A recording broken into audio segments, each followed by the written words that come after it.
Mesdames et messieurs, bonsoir et bienvenue dans cette émission Gide Justice Information Droit. Il n'y a pas d'état de droit sans justice fiable. C'est un principe sacré de la gouvernance démocratique. Mesdames et messieurs, c'est au nom de ce credo que se tiennent les travaux de la Cour d'assises de Conakry avec des comparutions et annoncées, à l'image de celle du commandant Gabriel du Bureau des investigations judiciaires du PM3 et du commandant AKB de l'escadron numéro 18 de Koza. Mesdames et messieurs, la défense les accuse de torture et le ministère public voulait en savoir plus dans ce dossier. C'est au nom de ce credo également, mesdames et messieurs, que le ministère public entend faire comparaître la garde présidentielle au moment des faits. Il sera question de faire la lumière et toute la lumière sur le qui a attaqué le domicile de monsieur le président de la République. En attendant, à la barre, Thierno Sadou Diallo est co-accusé. Ils répondent des faits de complicité portant sur la provenance ou non des véhicules qui ont servi à l'attaque au domicile de monsieur le président de la République. Mesdames et messieurs, vous êtes dans Gide Justice Information Droit, vous est proposé par Abdoulaye Djibril Diallo. Vous êtes les bienvenus. Capitaine Karib, à l'état-major, monsieur le président, lorsqu'on m'a dit qu'il fallait que je coopère parce que la déposition que j'ai lue, qui m'a été remise, disait que c'est des militaires qui me remettaient les armes. J'ai dit que j'ai un ami soi-disant surnommé Karim, dont son papa est militaire, et j'ignorais le nom et le grade. Mais qu'on pouvait aller le faire arrêter, c'est le fils des militaires. Et je les ai amenés dans une... Mais en réalité, le nom Karim là n'existe pas. Ça n'existe pas. Voilà, c'était pour vous sauver. Oui. Ok. Voilà. Et puisque déjà à la gendarmerie, vous étiez capable d'inventer, j'ose croire que vous êtes en train d'inventer également pour échapper à la répression qui vous attend dans cette affaire. Est-ce que c'est le cas?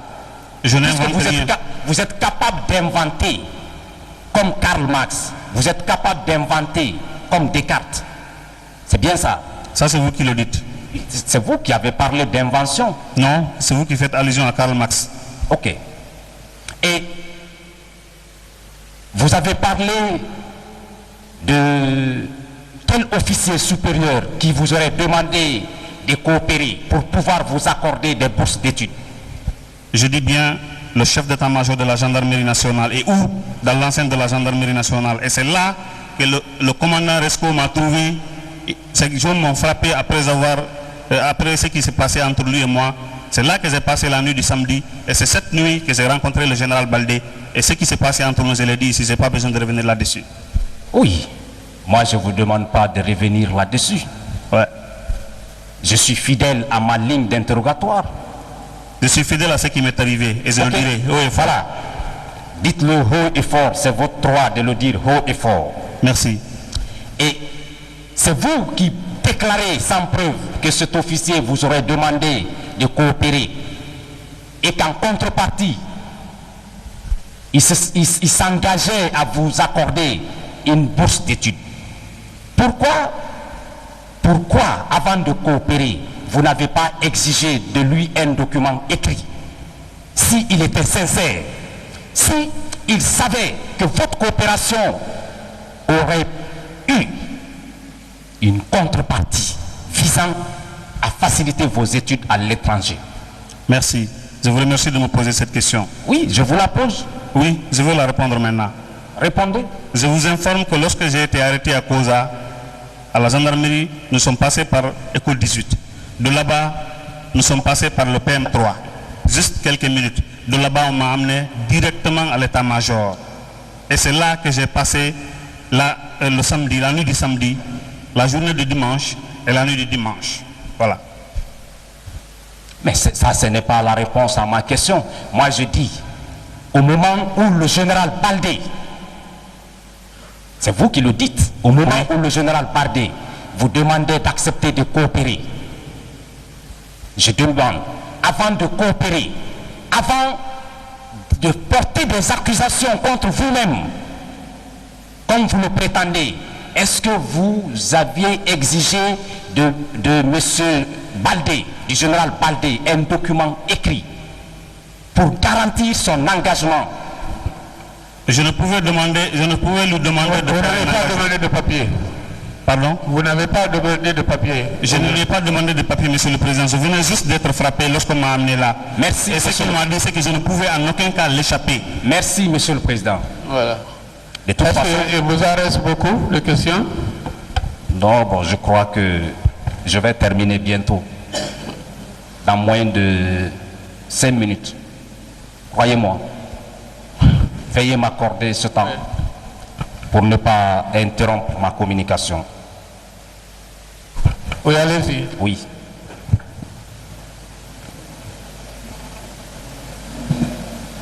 Je reconnais effectivement avoir pris part à une action qui avait pour but le renversement de l'ordre constitutionnel. C'est la promesse faite par Lamine Diallo à prendre en charge les frais de mes études à l'étranger qui m'a motivé, après plusieurs 20 tentatives au niveau des ambassades et consulats en République de Guinée. Et sur ce point, vous variez. Tantôt, vous parlez du général Baldé et par endroit, vous parlez de Lamine. Qu'en dites-vous? C'est la gendarmerie qui fait des confusions. Je n'ai jamais connu Lamine. C'est à l'état-major qu'on m'a fait cette proposition. Je n'ai jamais connu Lamine pour que Lamine me fasse cette proposition. Ok. Monsieur le Président, oui. Je pensais que je pouvais terminer dans moins de 5 minutes, mais je crois que il y en a d'autres. Oui, il y en a beaucoup. Je préfère voilà. Il est maintenant... Les débats se poursuivent après la pause. Nous sommes presque à l'heure de la pause. Et à ce niveau, nous allons suspendre l'audience pour reprendre à 15 heures.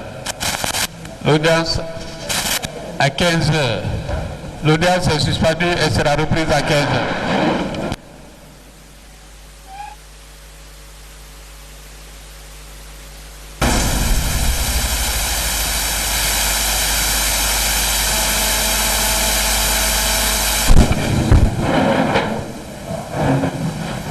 L'audience de la cour d'assises est reprise. Veuillez vous asseoir.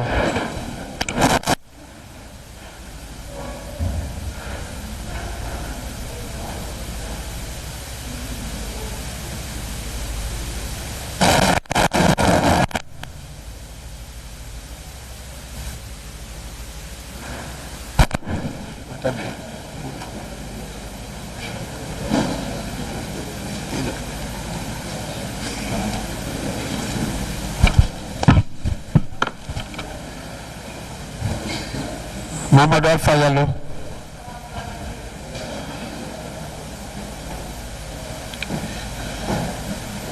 Thierno Sadou Diallo. Thierno Sadou. El Hadj Boubacar Diallo.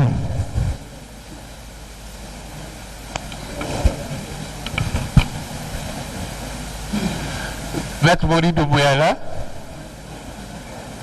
Voilà. Vous pouvez continuer à poser des questions.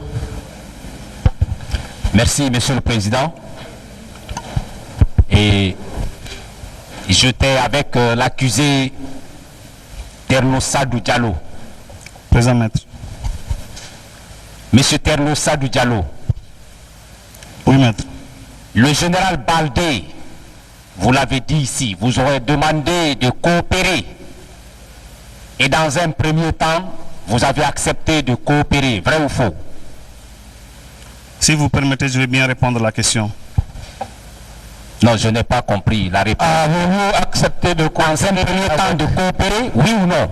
Dans un premier temps, j'ai refusé et j'ai été ramené dans la cellule où les hommes de Resco m'ont frappé. Oui, après vous avez accepté tout de même de coopérer? Oui, au lendemain, le dimanche à la soirée. Le lendemain, vous avez accepté de coopérer? Oui. À quel moment vous avez décidé de prendre vos responsabilités et de ne plus coopérer? À quel moment? Et à quel stade de l'enquête? À quel stade de la procédure? Après 24 heures, parce que je précise bien que je suis arrivé à l'état-major de la gendarmerie nationale le samedi aux environs de 17 heures. C'était également, je ne vais cesser de le rappeler ici, le 27e jour du mois de Ramadan. Donc, après avoir rencontré le commandant Resco, Après avoir subi ce que j'ai subi la nuit là, la nuit a continué dans cet état. Le lendemain matin, je n'avais toujours pas fait la rupture de mon jeûne. Et le dimanche, toute la journée, vers la soirée du dimanche, je me sentais affaibli à tel point que je me disais que si je ne fais pas attention, je risque de laisser ma vie ici. C'est là que j'ai décidé de dire aux hommes de garde, d'aller dire au général que j'accepte de coopérer. C'est un peu tard la soirée du dimanche qu'on m'a amené dans le bureau où j'avais rencontré le général la veille. Merci.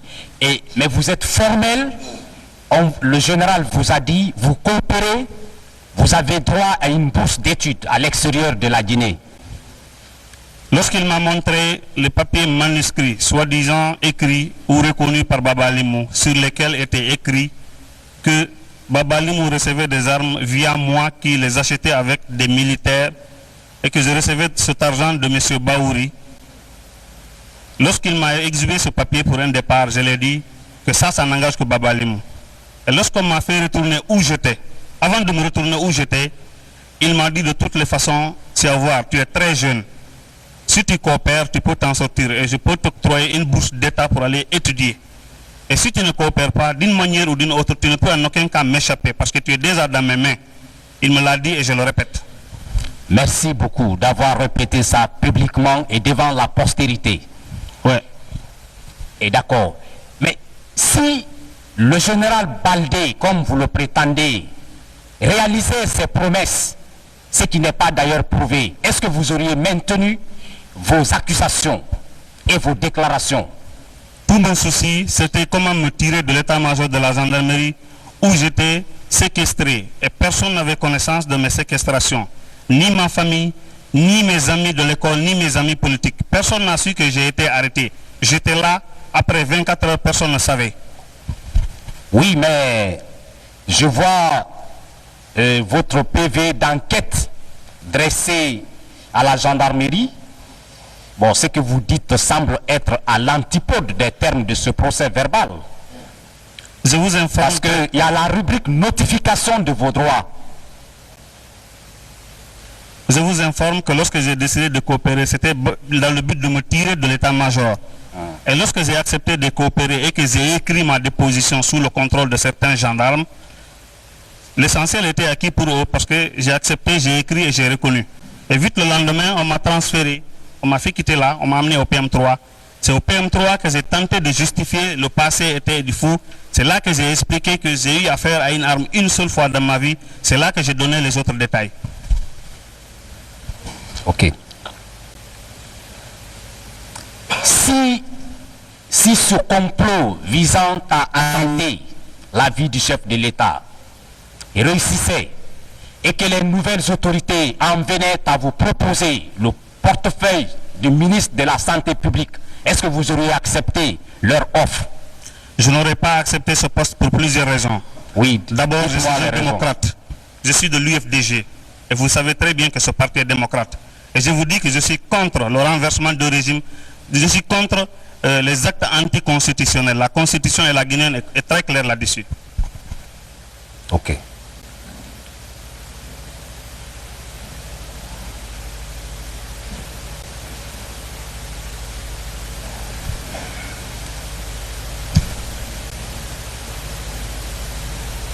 Vous avez dit, je précise que c'est le jour où Baba Alimou devrait recevoir les armes des mains de Lamine, qui lui avait remis les tenues militaires et de l'argent dont je ne peux évaluer le montant que j'ai été inquiété. Est-ce que vous maintenez cette déclaration? Non.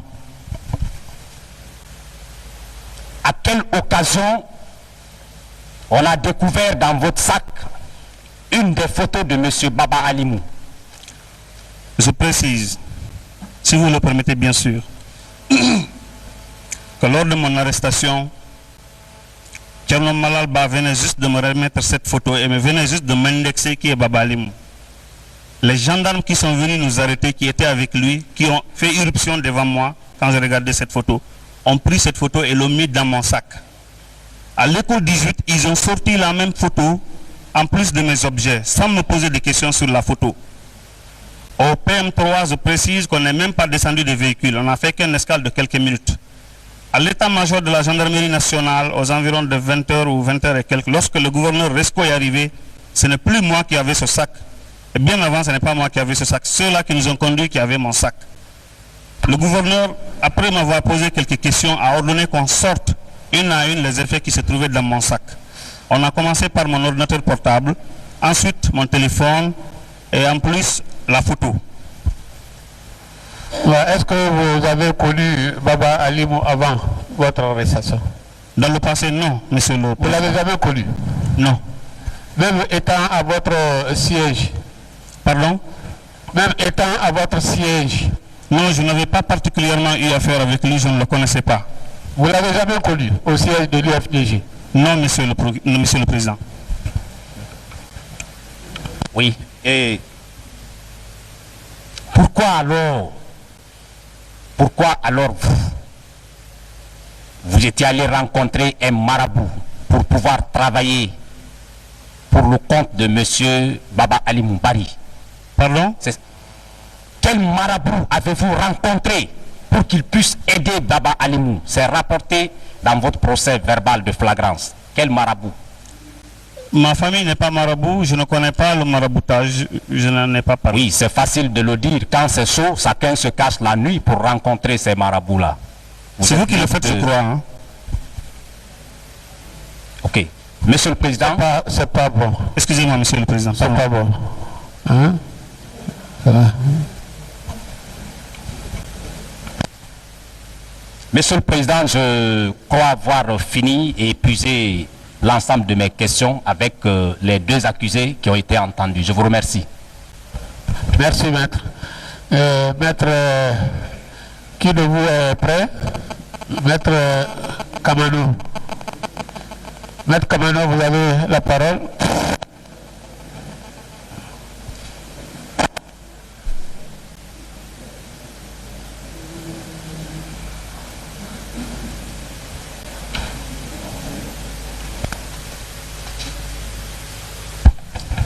Je vous remercie, Monsieur le Président. Permettez-moi de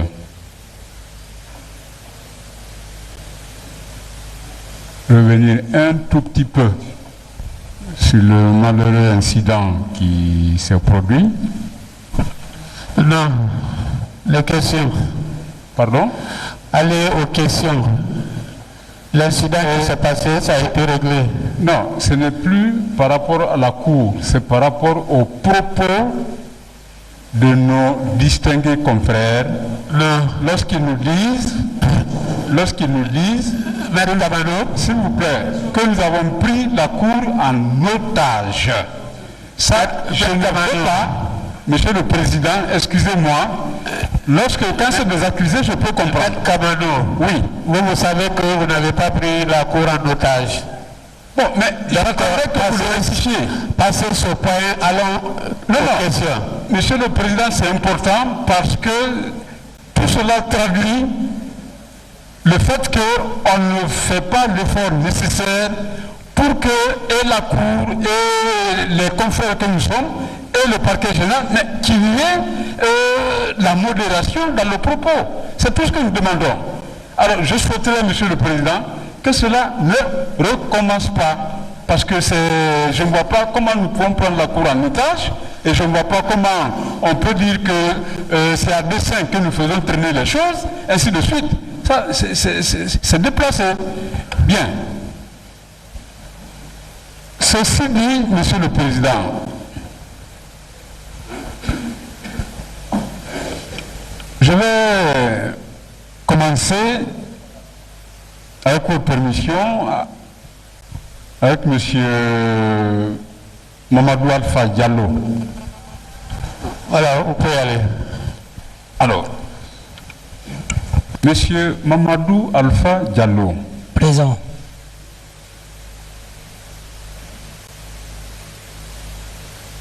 Moi, je veux bien vous croire sur presque tout ce que vous avez dit. Mais ne pensez-vous pas que lorsqu'on vous demande de chercher les pick-up nous savons tous qu'actuellement, sur le théâtre des opérations militaires ou rebelles, c'est la logistique par excellence qui est employée. Alors, lorsqu'on vous demande donc de chercher des pick-up, vous cherchez ces pick-up. Alors, ce que je ne comprends pas, est-ce que votre intervention ne s'arrête-t-elle pas à ce niveau-là? Parce que j'ai dû comprendre que après que le pick-up fut obtenu, vous avez dû participer aux opérations de transport. C'est bien cela? Oui. Voilà. Bon, en tant qu'agent ou fonctionnaire de renseignement, en restant toujours sur votre terrain, vous êtes quand même un fonctionnaire au service de l'État guinéen, qui plus est, travaillant à la présidence de la République, et de but en blanc, par-delà la mission qui consistait à chercher, mais cette fois-ci, vous-même, vous transportez des denrées, enfin bref, tout ce qui a été cité ici, d'un point A à un point B, c'est-à-dire de Madina ou Anta, je ne sais pas, à Kuntia. Alors moi, aidez-moi à comprendre cet excès de zèle. Aidez-moi à comprendre. Maître, oui. C'est juste une assistance à mon ami Almami Agibou. Juste une assistance, une aide simple. Bon, mais alors, une aide simple. Déjà, Almami, votre ami, c'est aussi un fonctionnaire de l'État. Bon, pourquoi ne s'est-il pas limité, lui aussi, à la seule mission qui consistait à mettre à disposition des pick-up? Mais il va au-delà. Par-delà cette mission, il transporte également tout ce qu'il y avait à transporter en direction de Kuntia. Alors, ne trouvez-vous pas cela un peu incompris? Excusez-moi. Maître, Oui. Agibou a été toujours mon ami. Pardon? Agibou a été toujours mon ami. Non, mais je n'ai jamais mis en doute le fait qu'il fut votre ami. J'en viens. Voilà. J'en viens. Je vous dis, Agibou est toujours mon ami. Je l'ai toujours assisté. Ça, Bien. je vous le dis. D'accord. Je ne sépare pas avec Almami Agibou. Voilà. Lorsque nous partons ensemble en ville, Oui. nous revenons ensemble, Oui. il me dépose chez moi, Oui. il revient à la case. D'accord. Bon, alors, est-ce que, dans ce cas, je peux en déduire que quand Agibou participe à une opération, à une situation comme celle-ci, il ne serait pas étonnant qu'on vous y retrouve, puisque c'est votre ami. Vous partagez, vous avez avec lui un certain nombre de choses. Parce que vous dites, c'est votre ami. S'il va à gauche, vous y allez. S'il va à droite, vous y allez. Je ne vous fais pas de reproche, remarquez. Moi, je cherche simplement à être fixé là-dessus de façon très nette. Bon, je passe.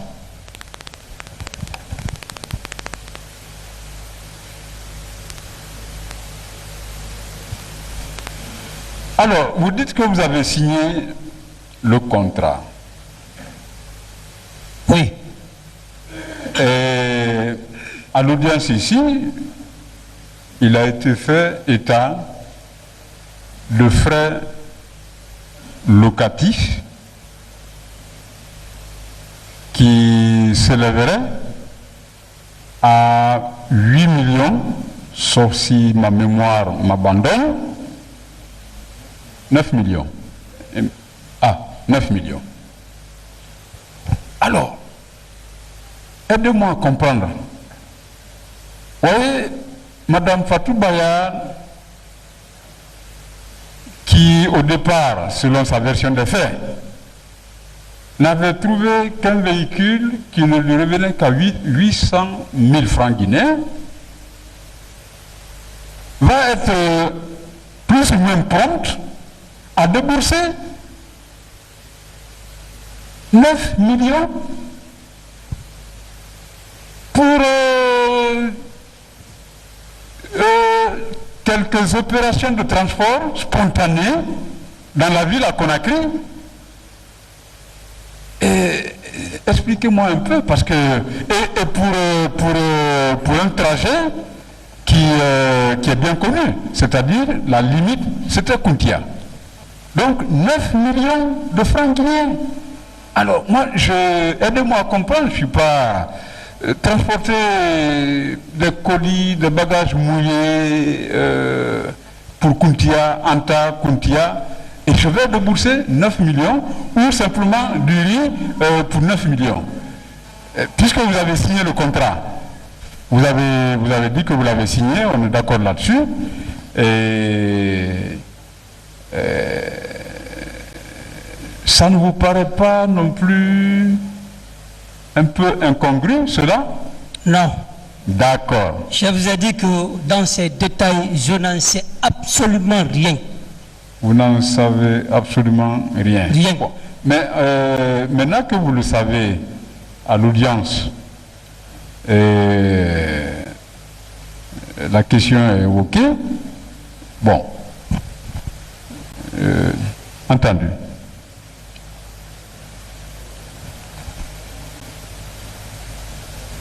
Bon.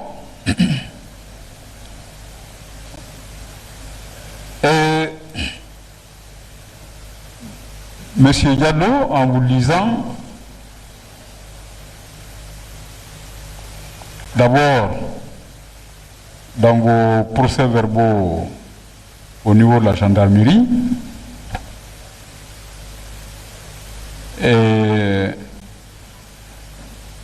il y a peut-être des détails que vous avez dû donner. Que l'état-major a pu donner. Pardon? Que l'état-major a pu donner. Bon. Moi, c'est le papier qu'on m'a montré, j'ai signé. Soit, mais ce dont je parle ici, je parle de procès-verbaux qui ont été établis au niveau du PM3. Je ne parle pas de ce qui a pu se passer au niveau de l'état-major, croyez-moi.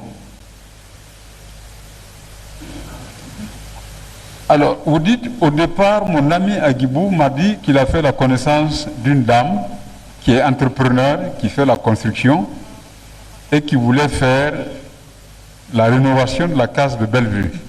On est d'accord? Oui. Vous avez fait cette déclaration? Oui. Voilà. Mais elle n'a pas eu l'accès au président de la République. C'est ainsi qu'un jour, Aguibou m'a conduit chez la dame du buffet de la gare pour notre premier contact. Ce jour, elle nous a parlé de son entrepreneuriat et son désir de rénover la case de Bellevue. Depuis 2 semaines, elle a sollicité notre présence chez elle. Ce jour, elle nous a posé son problème de coup d'État. Bon. Qu'en dites-vous? À mon retour à la maison, j'ai dit à mon ami Aguibou d'éviter que la femme sache que nous appartenons à un service de renseignement. Ensuite, j'ai dit à mon ami, est-ce que la femme connaît l'ampleur d'un coup d'État? En réponse, il m'a dit d'attendre la suite. Quelques jours après, nous avons reçu l'appel téléphonique de la dame, nous demandant de nous rendre à son domicile. Ce jour, notre débat était axé sur le point suivant, etc. Oui, alors, Qu'en dites-vous? Maître, cette question m'a été posée par le procureur. Je vous ai dit que cela ne vient pas de moi. Et, Monsieur le Président, je veux vous dire, si vous voulez la réalité dans ce problème, les gens qui nous ont dit de signer ces procès-verbaux-là, allez-y les chercher, les faire venir ici. Vous allez connaître la vérité.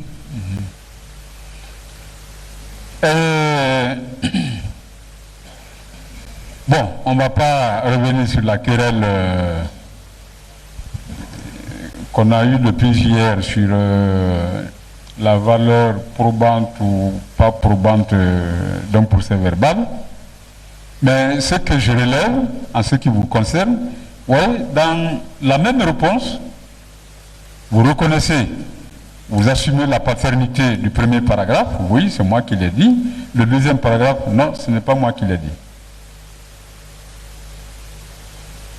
Hein? Pourquoi cela? Oui. Il y avait ma déclaration à côté. Oui. Il y avait la déclaration de l'état-major à côté. Il mélange tout, il vient ici maintenant pour créer des problèmes. Oui. Bon. Je vous ai dit que ce pauvre ne vient pas de moi. D'accord. D'accord. Vous savez, bon, c'est votre droit de vous rétracter. Hein? Mais, et au niveau du juge d'instruction, est-ce que là, on est d'accord que les choses se sont passées aussi sans problème? Oui. On est d'accord? Oui. Bien.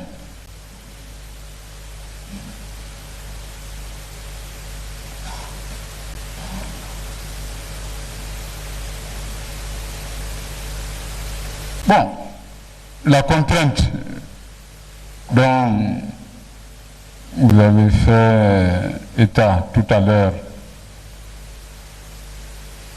j'ai bien noté, mais si j'ai bien compris, vous n'avez pas été menacé, vous n'avez pas été frappé, vous n'avez pas été injurié, simplement la présence de quelques hommes au nombre de 4 de l'état-major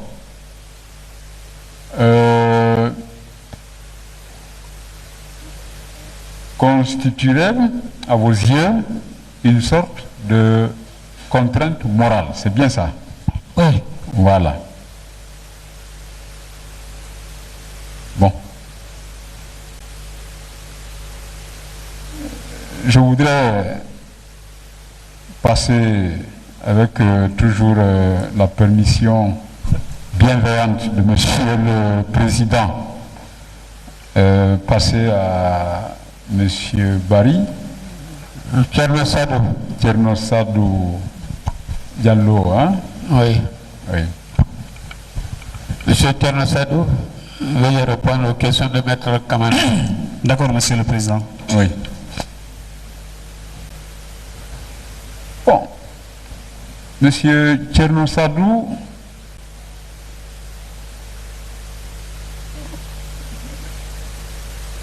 avant de répondre aux questions que la Cour vous a posées, vous avez dit, bon, avant d'y répondre, je suis responsable de ceci à l'UFDG, je suis responsable de cela au niveau de la jeunesse UFDG de la Thomas, je suis, etc., etc.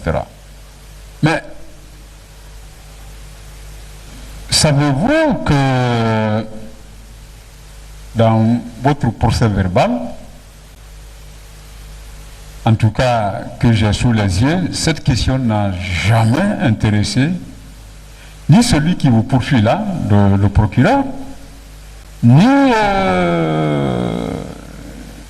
le juge d'instruction. Alors, je ne vois vraiment pas le lien lorsque vous dites je suis, parce que encore une fois, il y a des responsables de ce parti, encore une fois que nous respectons tous, mais sachez que le procès qui est intenté contre vous n'est pas du tout, et là-dessus j'insiste, le procès contre l'UFDG. On est bien d'accord? Vous permettez? J'ai dit, le procès qui est intenté contre vous n'est pas le procès contre un parti politique. S'appelle-t-il l'UFDG? Si vous permettez, je peux parler? Oui. Ce n'est pas une question précise, c'est peut-être vous situer sur, dans le cadre même des faits qui vous sont reprochés. Voilà. Voilà, c'est cela. Il va maintenant poser des questions. Bien.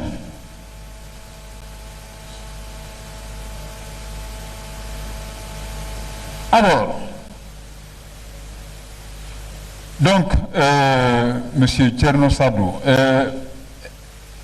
si à la gendarmerie,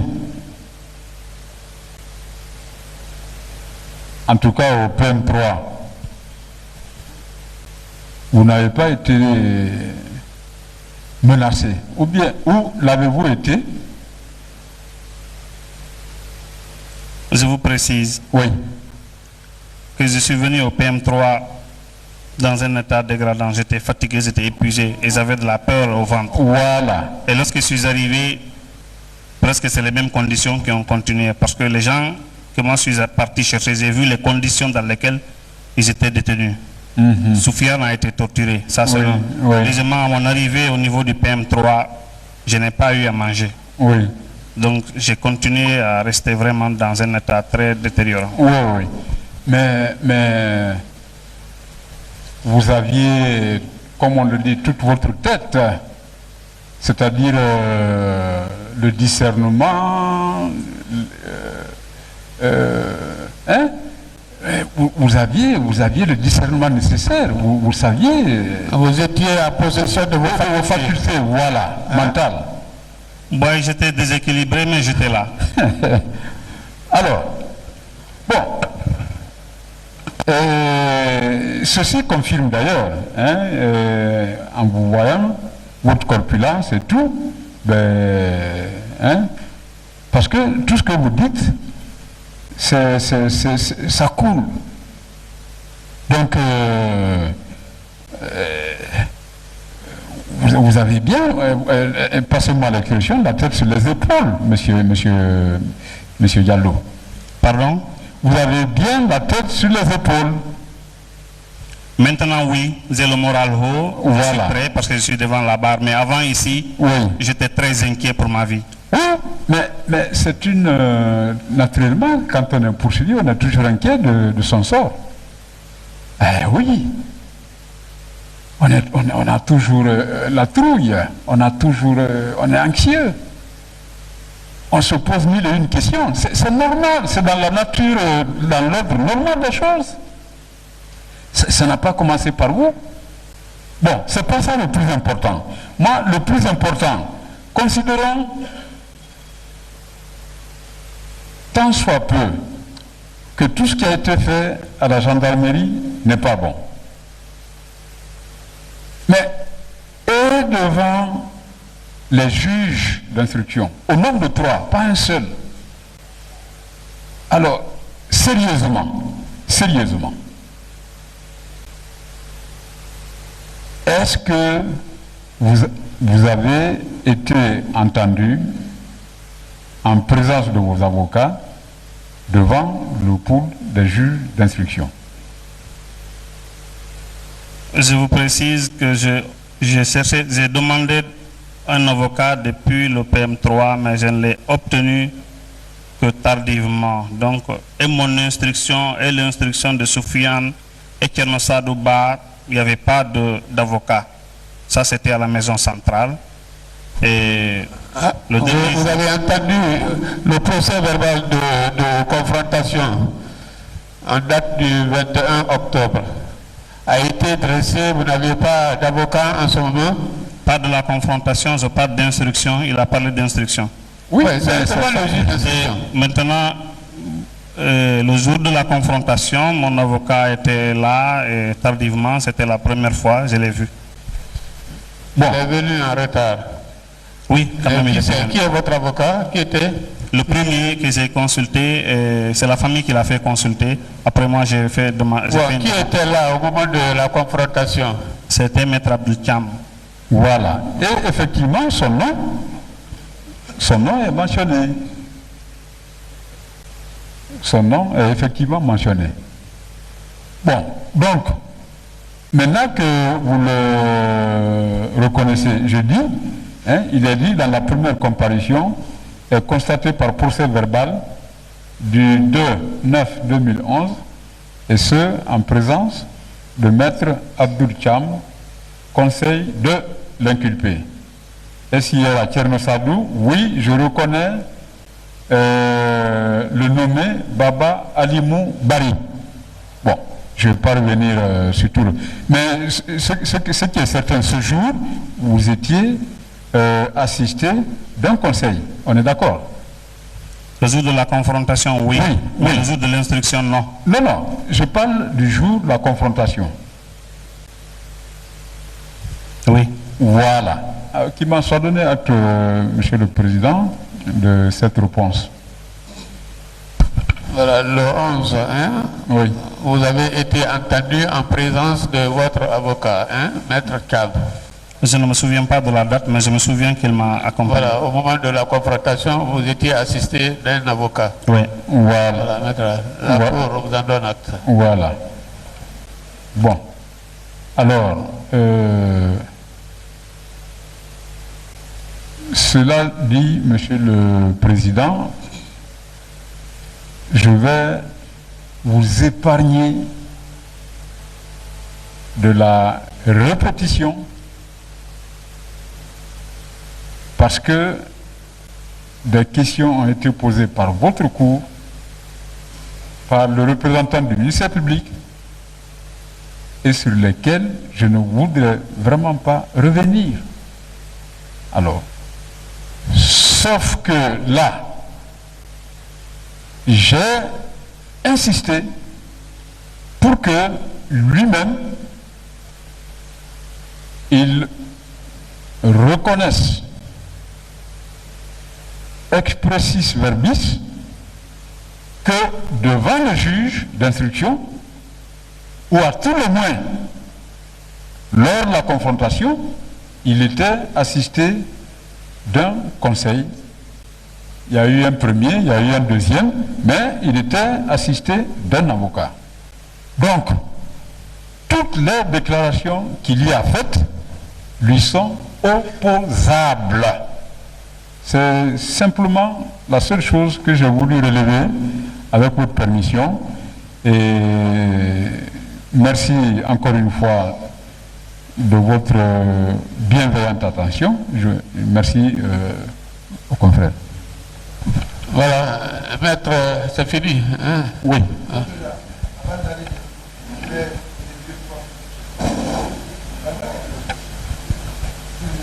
Voilà, allez-y. Nous allons prendre en compte tout ce que vous allez dire.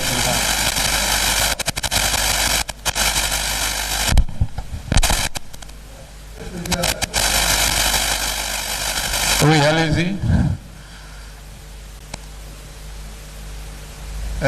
Monsieur Mohamed Alpha, ici présent,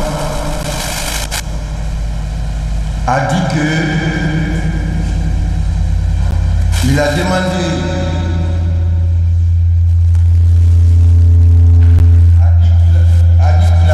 l'argent à Mme Fatibaya pour aller à Boufa voir sa mère. Moi, je lui ai lu ce qu'il a dit devant les officiers de police judiciaire.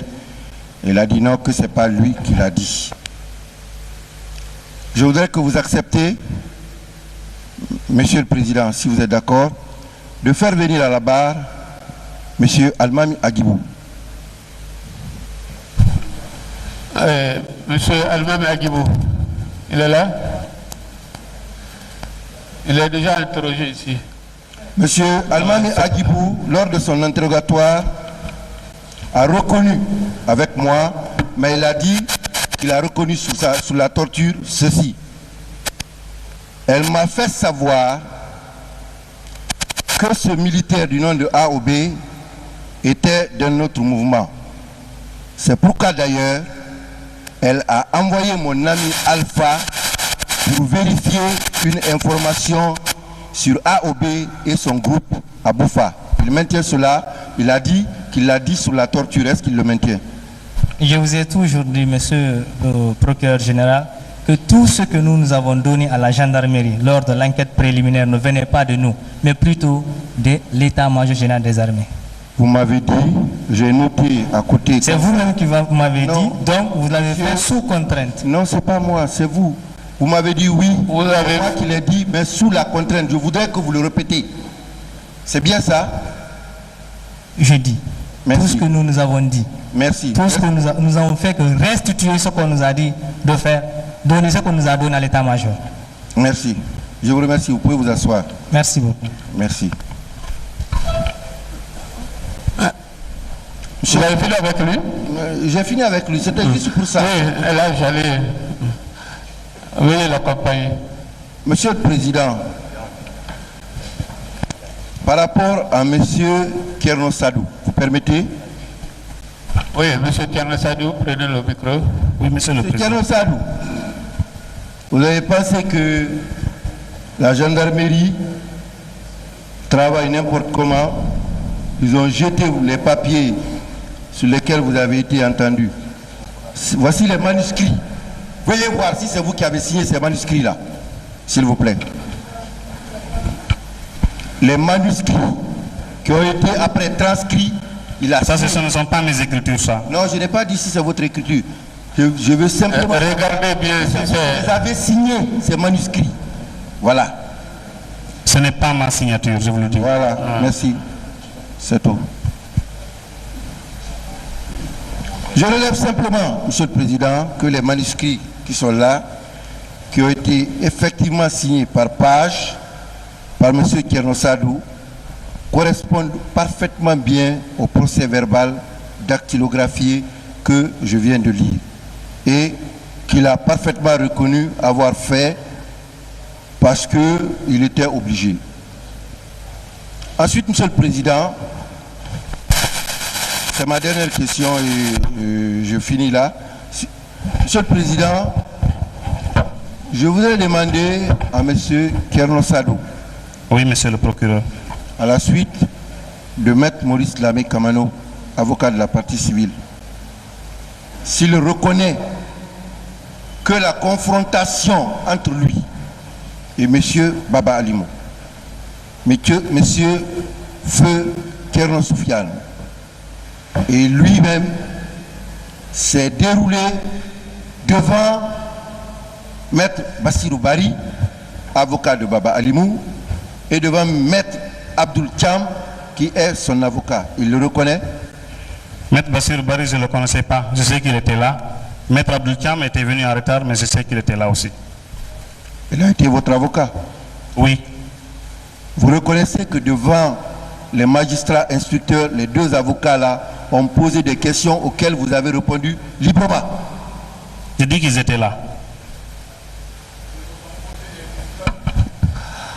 Est-ce que les deux avocats vous ont posé des questions auxquelles vous avez répondu à la confrontation? Les juges étaient là, les avocats étaient là, ils m'ont tous posé des questions.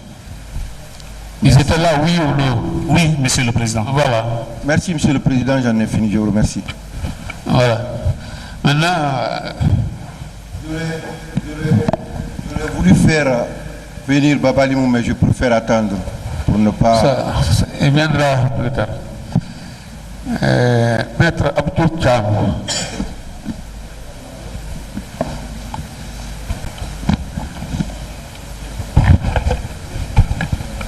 Passez le micro à Maître Cham.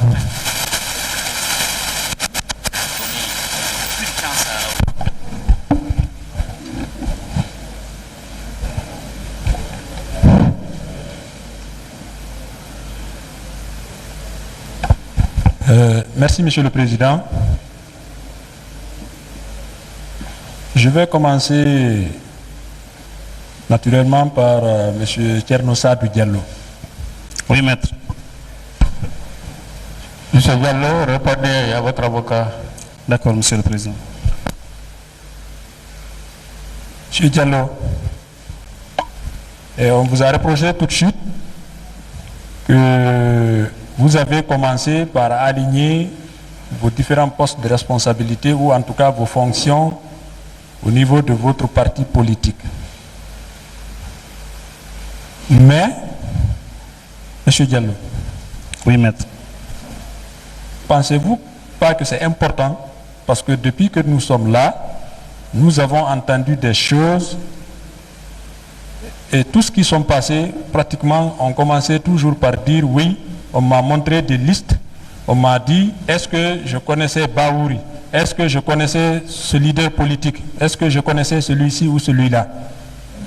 Pensez-vous pas que vos fonctions au niveau de votre parti politique avaient à faire avec votre arrestation? Je suis certain que si je n'avais pas de responsabilité à l'IFDG, je ne serais pas là aujourd'hui. Veuillez l'accompagner, la date.